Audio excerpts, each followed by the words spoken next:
Try that one again. You would think I it would believe- just be so easy after this many times, right? You would think. Yeah, I think we're live now, I believe. Good.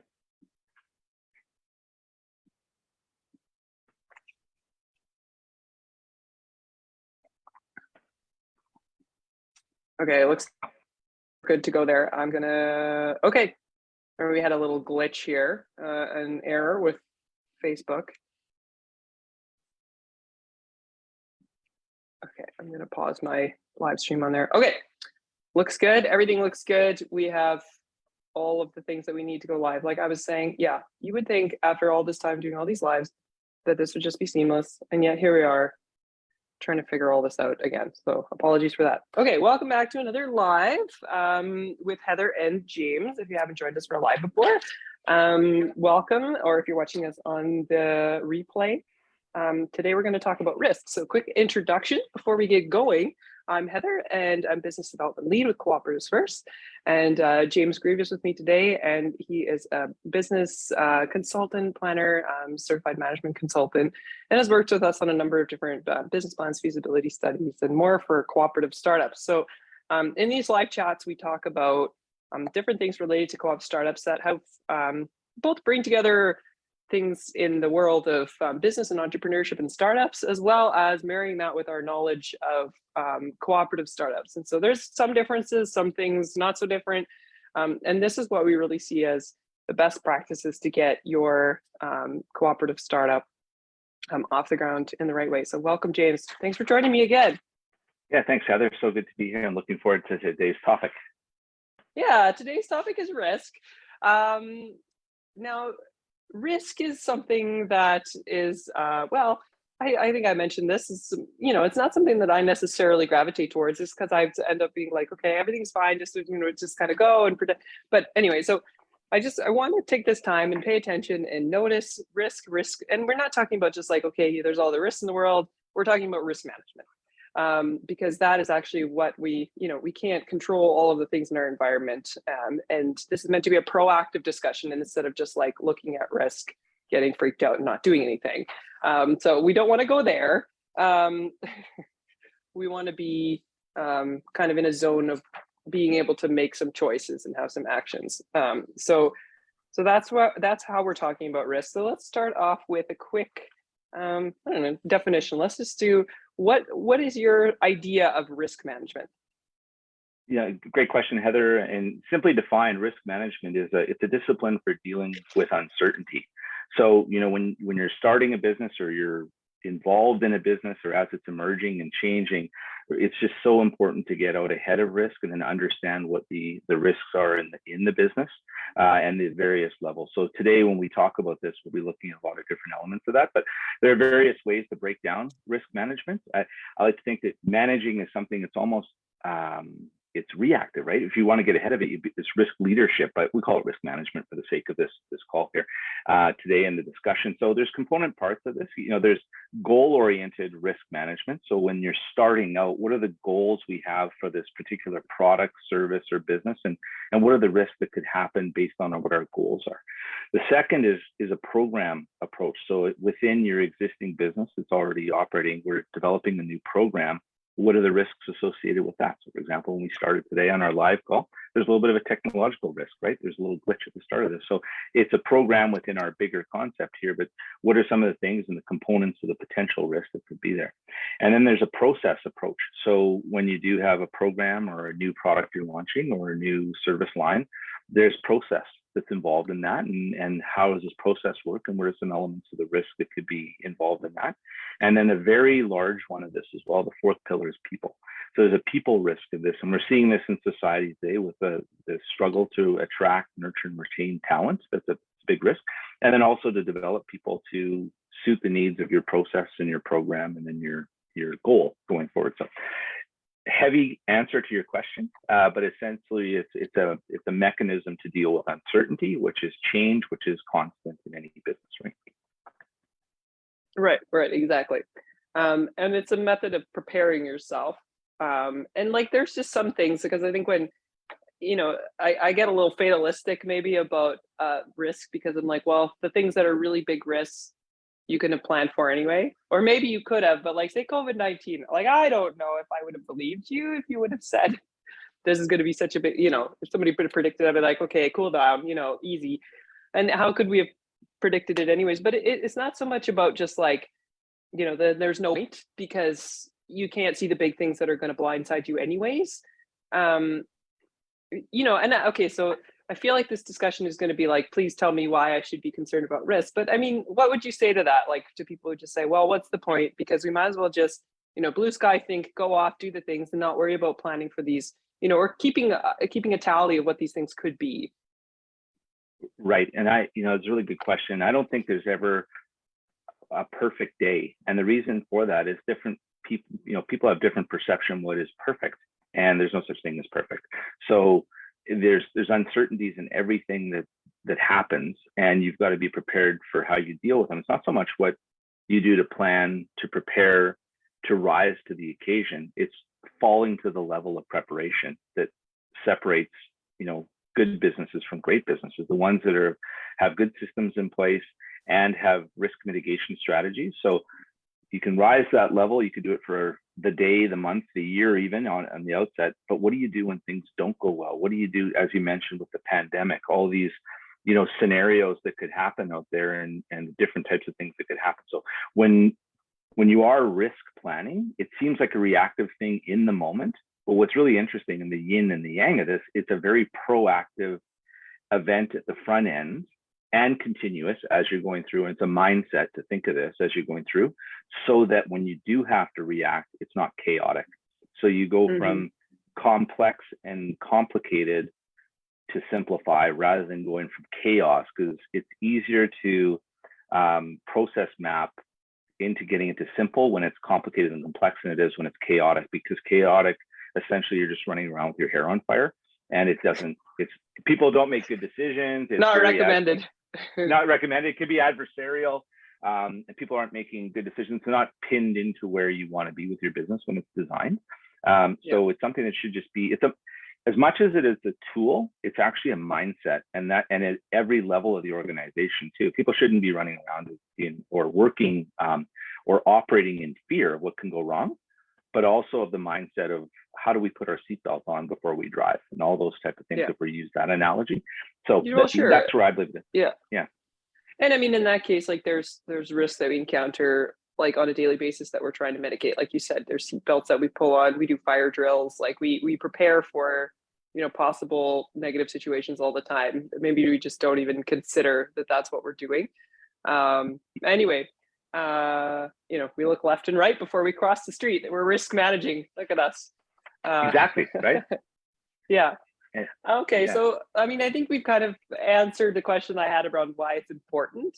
Is there anything else you wanted to add about sort of the why that you would consider that a business startup should look towards risk management? Well, I think when you look at the common constraints of business and in everything we deal with in our life, it's time, people, and money. So I think the better prepared you are for risk, the better chance that your business would be profitable, that you're maximizing utilization of people and process, that type of thing. So you're engineering and architecting something to be streamlined and successful. So it could actually save you time and money. You can't create time. It's hard to get people, and capital is hard to come by as well. So the more you identify risk and the less chance there is to divert from your plan because you thought of these things in advance, it'll save you and could ultimately end up saving your business. There is a parallel here with insurance. People don't like to talk about insurance, and you don't want to talk about it until you need it, then it's your best friend, right? So think of risk management as being your insurance policy that you can create to get out ahead of this. And if it's done properly and effectively communicated within the organization, then people will also understand the risks that are there. And again, like I said, you don't want to have your organization where people are paranoid or running in fear, but understanding that these things, if not done properly, can be a risk in getting us, to where we want to go, achieving our objectives and goals. Yeah. That makes sense. Okay, so and typically the risks that like this, not just a matter of looking out into your landscape and just saying what could possibly go wrong here. There's actually a bit of process or a way that you can assess risk. for a business startup. There's some typical buckets that risk tends to fall into. So let's talk about what those types of risks are. You've already mentioned technological risk. What are all of the types? Yeah, absolutely. So there are different types of risks. So there's, and then I'll after I identify them, I'll bring you into a model of how this is a cycle. So there's human risks, and that's the people side of things. So that could be a variety of things on how people execute, the type of people you hire, how they're representing the organization, are they put in the right place to succeed, are you providing the tools, are they representing you well? There's operational risks. So in other words, is the business architected properly to operate efficiently to deliver value to the client, to the employee, customers, whoever it may be? Does it operate effectively? Is it a smooth running operation? There's technological risks. So in other words, if you're starting a business, Heather, do you have the right technology in order to meet the needs of your organization? What happens if there's a glitch? What do you do when new technology arises? Do we have a process in place to embrace new technology? Does the technology that we have the capability to add other components on this? Do we have the bandwidth to do this? That type of thing. There's financial risk, of course. Are we well capitalized? Do we, how do we approach debt financing? Do we have investors that are coming in? What happens if we don't meet payroll this month? What happens if we have an influx of cash? What do we do to invest that money? So all those things that are there that really build in well, and you can see how this aligns with the business plan. And then one of the key ones too is reputational risk. So who do we associate with? How do we conduct our affairs? What's our policy, for example, on environmental social goals? What's our diversity and inclusion policy? Are we being represented well by our employees? A way to mitigate that risk could be to have policies in place for these type of things, and how you are, how what you're doing is related to, the UN's social developmental goals, on what you're doing there, and ESG goals, environmental social goals as well. And do you have an employee handbook in place? Do people know how to behave at work? What type of suppliers are we aligning with? We could go on and on, but those are really critical as well, because you could have the best laid plan, and then there's something happens, and oh boy, you've got a risk here. How are we going to handle that? Mm-hmm.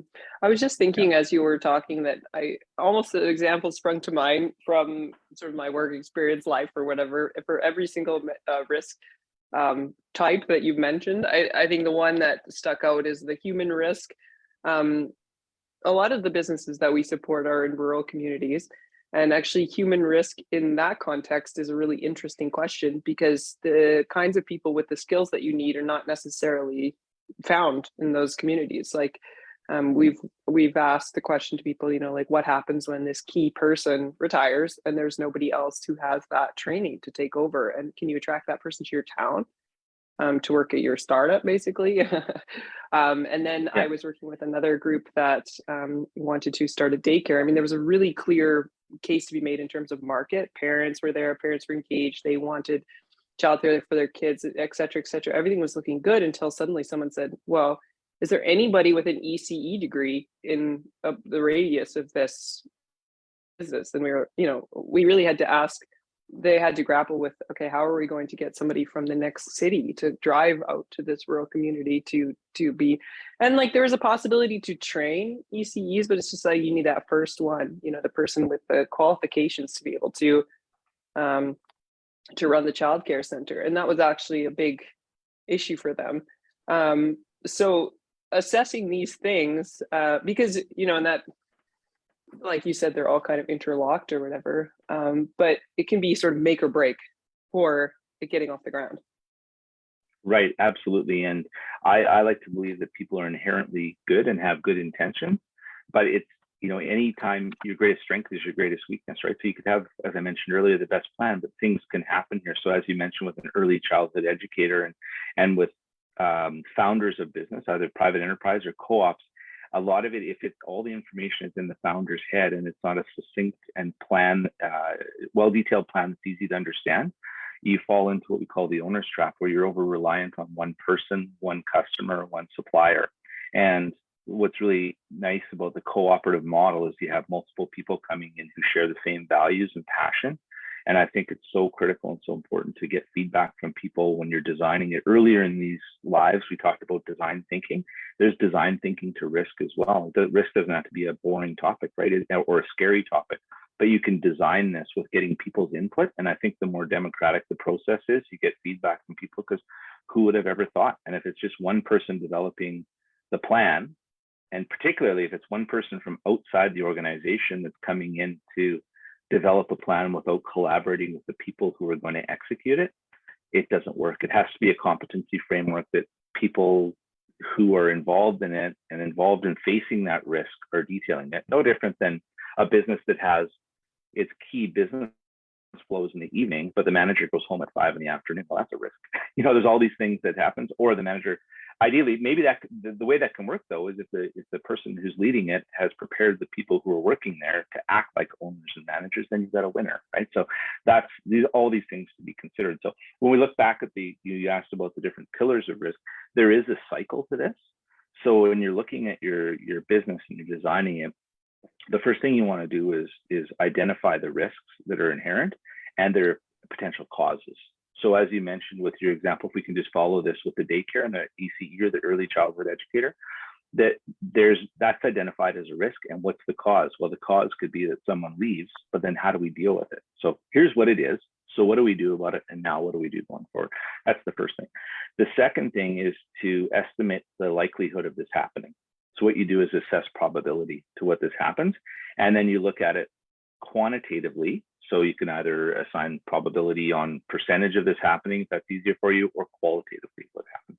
The third thing is, how do you treat this when it happens? So treatment of risk. So what are your actions and mechanisms to reduce this? So in your example with the daycare, it could be that you're developing people as they come along, maybe supporting or putting funds aside for someone who wants to become an early childhood educator, develop the bench strength and go from there. And then how, if there is a chance where there's a gap, how well are the parents accepting that risk of maybe bringing in someone from the outside? So that's risk acceptance on that. And then the fourth piece of this is monitoring and reviewing this. So it's a continuous cycle of how that works. And it could just be a simple check-in saying, okay, well, we have identified that, nothing to worry about there. You can color code it, green, yellow, red, high, moderate, low, whatever you want to do. But it's a loop, right? So it's just identification of risk, estimating the likelihood of the probability. What are we going to do about this? What are our mechanisms? And then how do we monitor it? Mm-hmm. I was also thinking of, like, say, for example, it's almost like okay, I started that 3 times, but it's almost like risk assessment is like the full expression of the idea. And stick with this for a second, I'll explain. So it's, when you have an idea, you're like, we're going to start there's just something hypothetical, campground or something, it's a place or whatever. It's nice, it's trees, people would come there. Somebody says you can use the land, sure, this little corner, I'm going to start a campground. But okay, now you say, okay, that seems like a good idea. There's the market for it is there. We have the money to maybe get it started. But then there's regulatory things like, can we actually do this? There's staffing. Will somebody actually be there in the summer to be, check in, out, that kind of thing? What about getting sort of plumbing and stuff to there? Can you get that? Is that even accessible? Or, when you call up the utility, are they just going to be like, yeah, that's not possible, like they're, or something like that, and then what happens when you actually get up and running? Can you bill people? Do you actually send people receipts, or can you make it easier for people to pay by paying by Visa? Or because even things like collecting payment end up being something that can make something go under. So it's almost like when you consider, okay, so idea, there's the potential for the idea, there's the market. People say, oh, it's all there, but that might be true, but once you kind of build it out into the full cycle of the business, you can't identify all the things that might be missing. Right. Absolutely. But you're absolutely right. And in this case, for your campground example, payment is important, because without payment, you can't do all the other things to keep it going. So it's a financial risk and it's an operational risk and everything else. So one way, going back to our design thinking methodology going forward, we talked about journey mapping. You can look at all the stages of the journey and identify within that what the risks may be within that. As for example, okay, so this is our onboarding when people are interested in becoming or coming to the campground. Here's steps they take. So their step of booking online, what's the technological risk of our booking system going down? What's the risk of people not paying up front or paying when it's in there? What's our reputational risk if our website doesn't look good? Operations, do we have it? So you can see how you could break it down that way, or you could look at all of your activities, then bucket them into, here's all our technological risks and what's our priorities, and what's our operational risk, what's our financial risks, and then bucket them, and then you could probability. So there's different ways of doing this. I think a lot of it has to do with what are the values of the person starting the co-op or the business, what's the vision and mission, and then how are these things, what are they comfortable with? The key thing is understanding that risk is something that's inherent everywhere, and identifying it, and then finding the right way for you to do this so that it is something that people can talk about freely, and that they can actually apply. So a really good example, and a simple example too of it, let's say a campground, but the more detailed you are in assessing these things, the better outcome it has for the customer, because when things go wrong, then you can handle it. And not only, the customer is really important, but the employees are so important as well, because if they feel that they're supported and there's these strategies that that we can handle it when things are going sideways, then it creates a better environment. And we get back to retaining employees. Nobody wants to work in a chaotic environment, I don't think. So I hope not. So what happens is, if they feel like they're supported at work and all these risks have taken place, and if something does go sideways, well, we've got this handled. So, when the person is leading this, she can understand how to communicate to the employee, so that when he's dealing with the guest at the front line, then he goes from there. So it's a big topic, but you can see how at every stage it's so important. Yeah, exactly. Okay, so you've talked about putting risks in bucket, keeping track of them. So there is a bit of a tool or something that you can use to monitor risks and to sort of keep it ongoing. So you mentioned to me about a risk registry. So talk about what that is and how you would use it. Yes, so it's a good question. So a risk registry, it kind of builds upon that risk management cycle. So what you would do there is, there's a couple ways you could do it. You could identify by activity or by strategic business unit or what you're doing, and then all of the bucketed risks within that. And then what's important is to list the likelihood of problem. So what the action is, what the risk that could happen at this stage. So let's take the campground example and keep going with it. So check-in process. Okay, here's the things that happen. Here's all the steps.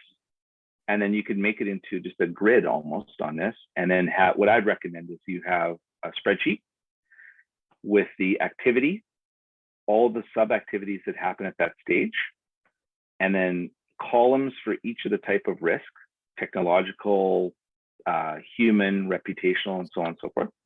And then color code it based on, okay, so check-in process, someone goes online. Technological risk could be high to moderate, whatever the case may be, you code it. So at a glance, people can see it. And then the next thing is, once you identify it, what's the likelihood of it happening? If it does happen, how are we going to react to this? How often would it happen? That's typically like the probability. Who is going to deal with this when something goes wrong, right? So it's important to, we can identify that we have a risk. Okay, that's nice, but who is going to deal with this? And what does an effective resolution to the problem look like? Next thing is, how do we prevent this from happening again, if at all possible, right? So what do we learn from this?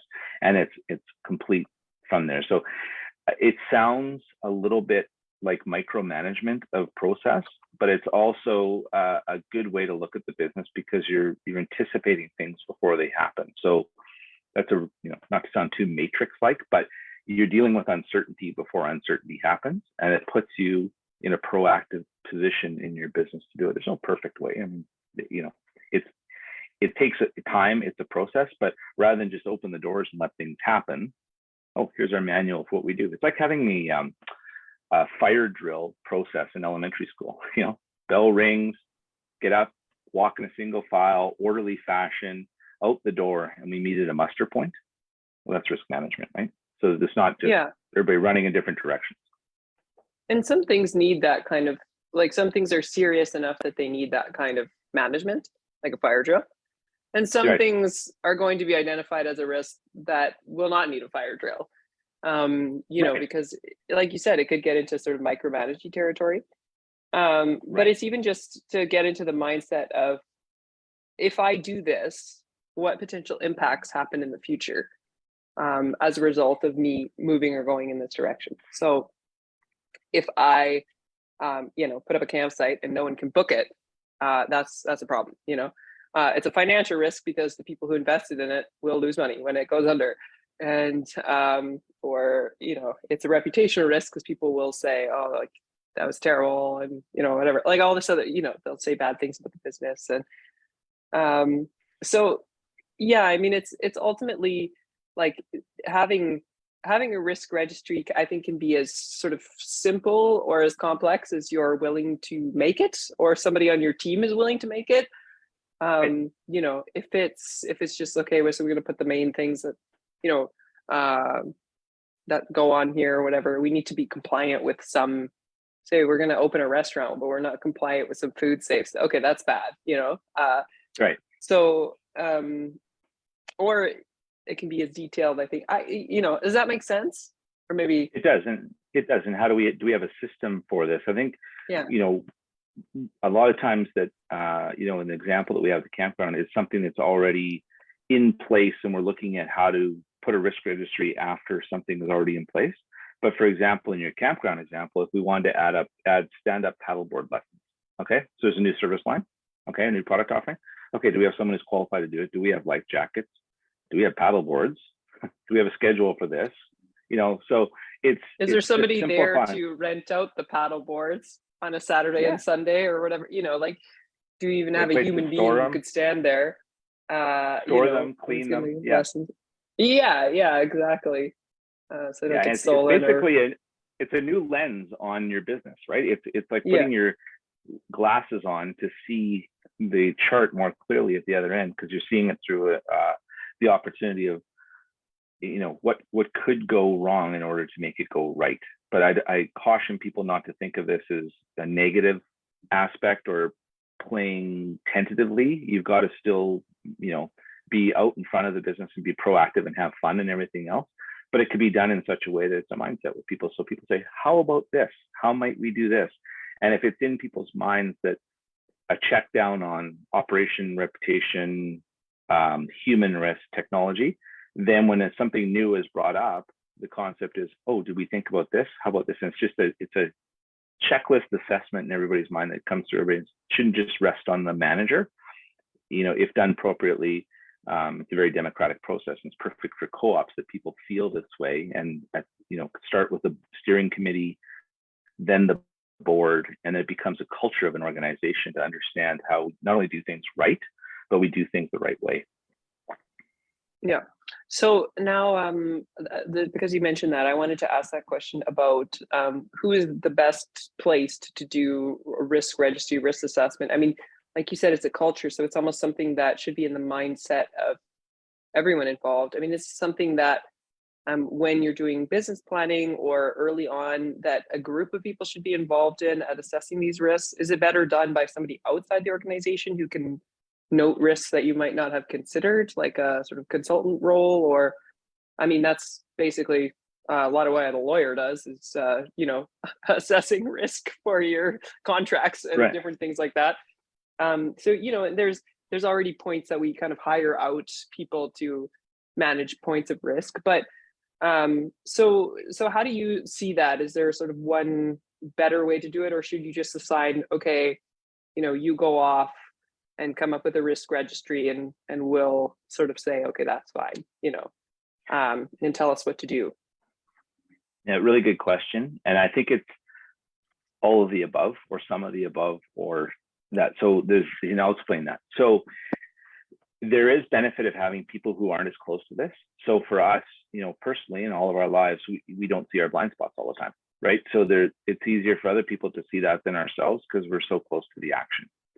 On the other hand, someone from the outside doesn't have the intimate knowledge of what the process looks like. So that's why it's so important at feasibility and business planning stages. The person who's doing that business plan or feasibility study is objective in their recommendation and their analysis, but really involves the people along the way.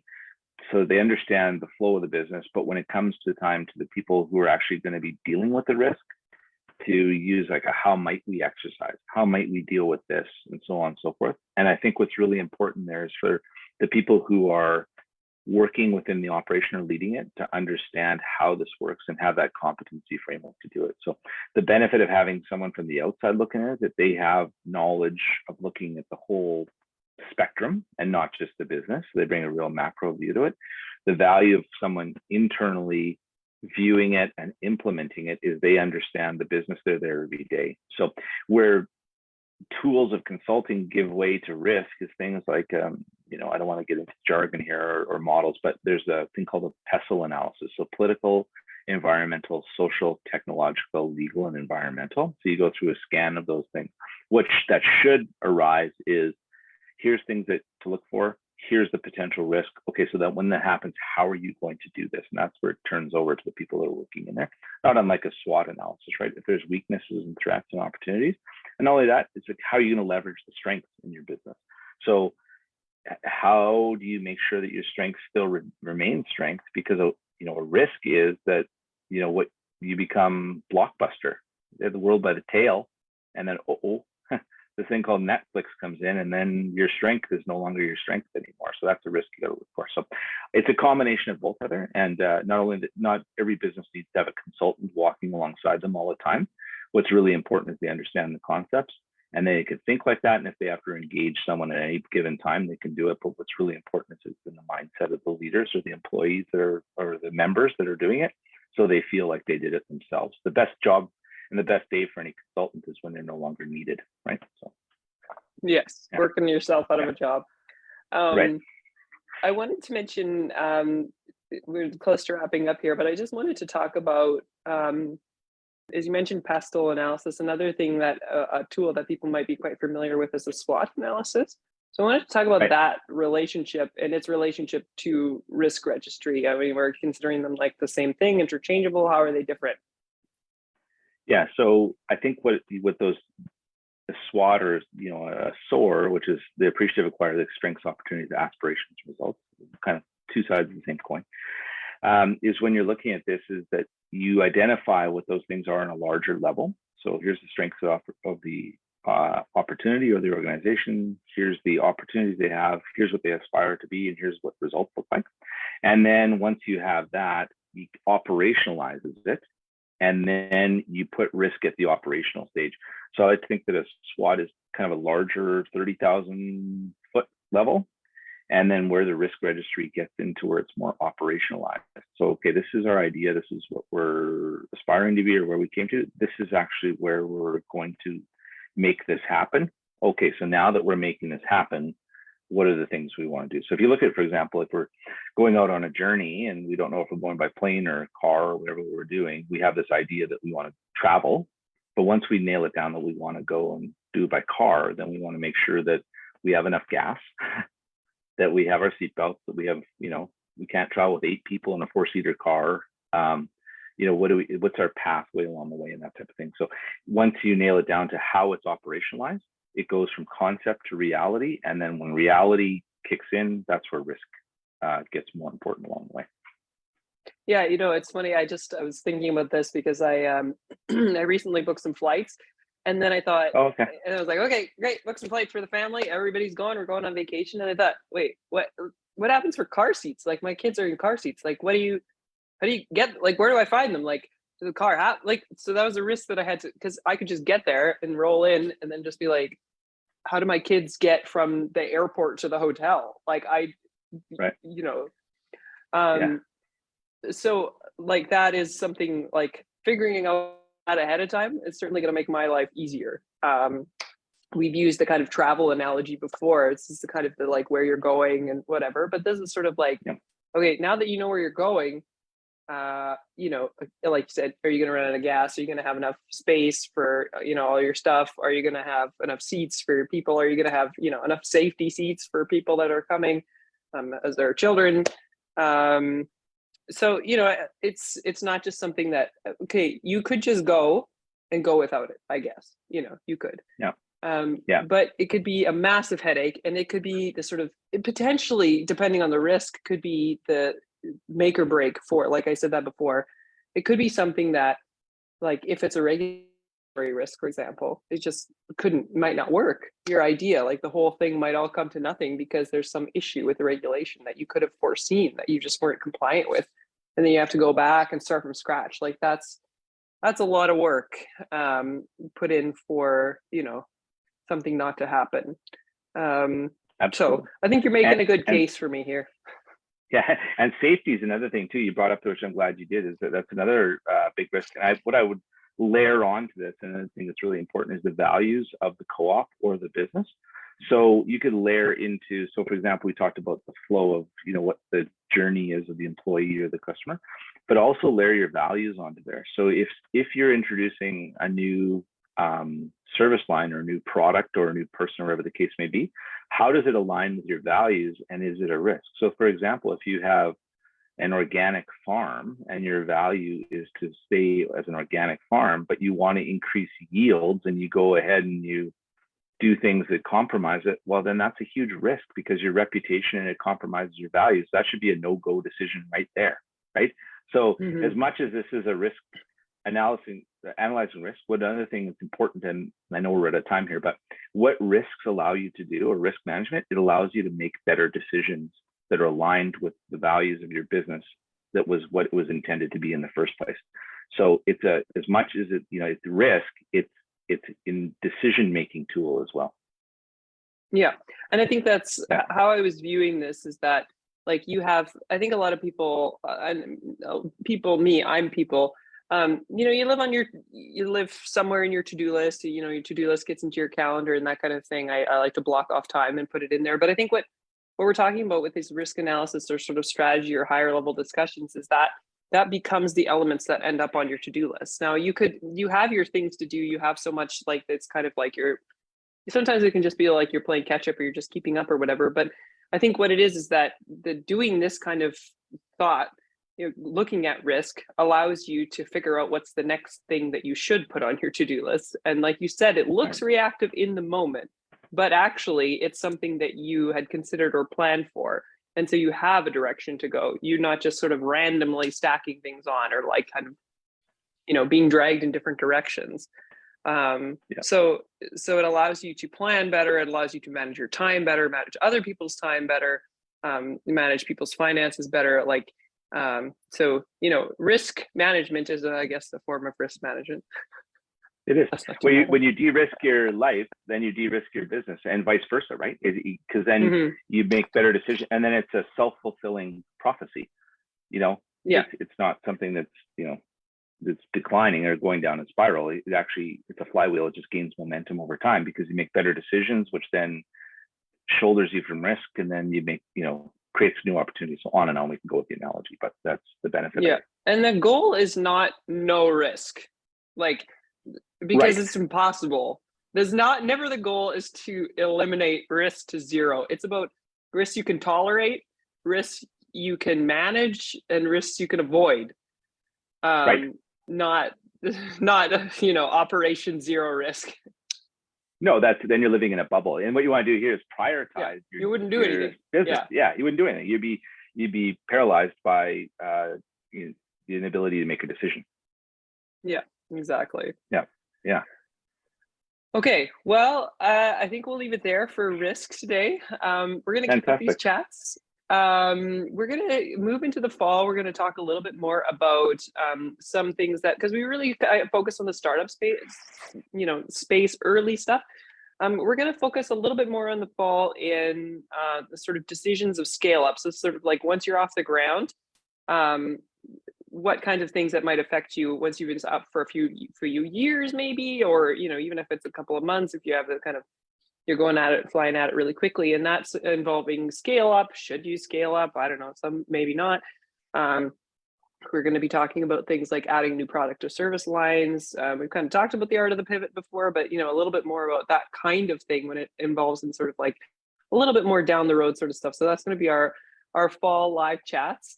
But we're going to post them again like we do about when they're coming, but they should be coming once a month in the fall. So me and James back for more lives.